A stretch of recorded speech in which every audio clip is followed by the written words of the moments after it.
Hey everybody, I'm not sure if this is going to be of much interest to some of you, but a while ago I spoke about crash survivability for certain kinds of airplanes and the advantages of doing things in certain ways. One of the things I wanted to show here is that I have this cone section that I talked about, and one of my sons I trained a long time ago, and he knows how to fly just fine. Now I started training my second son, and I thought, give him a little leeway even though he wasn't quite ready yet, which was probably a mistake. And he crashed the thing full throttle into the ground, pretty much at like a 60-degree nose down angle. And he was doing fine for about 10 minutes or so, but then he lost orientation.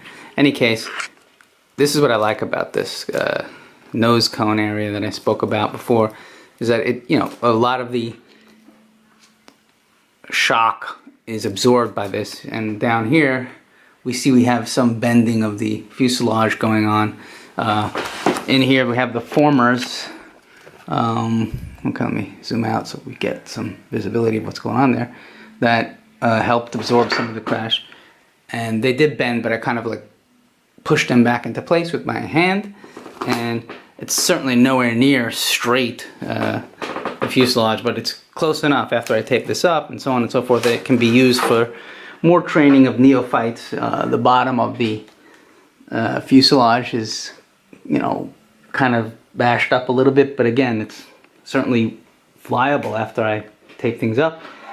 Interestingly enough, these two servos, the elevator servo and one of the aileron servos, just popped right off. I had it secured to the wing with 3M double-sided tape, and they were like that for 2 years or so, and they were just fine. But in this crash, I guess the impact was just enough that it popped them off, and I guess I can just stick them back on with a new piece of 3M tape and reconnect the push rods. I didn't lose the push rods; they're still there.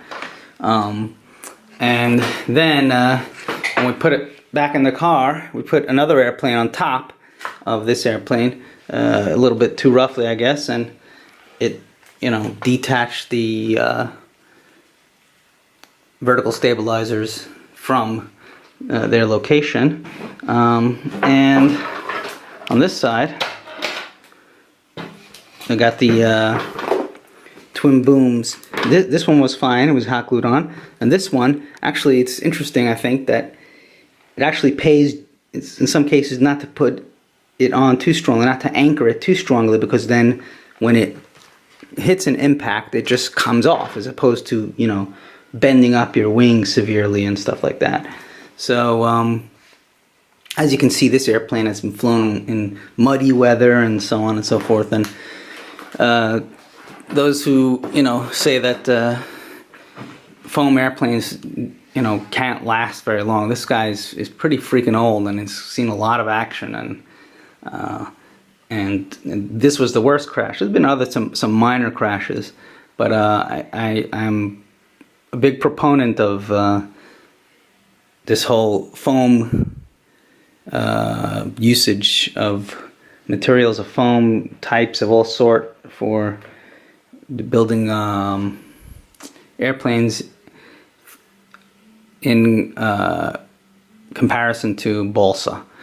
Because we do have one balsa airplane, and we've had incidences like this, and it just shatters into a million balsa shards. And I'm not the only one who feels this way. I just wanted to give you a actual case study, so to speak, to see a particular example. All right, hope you found that useful.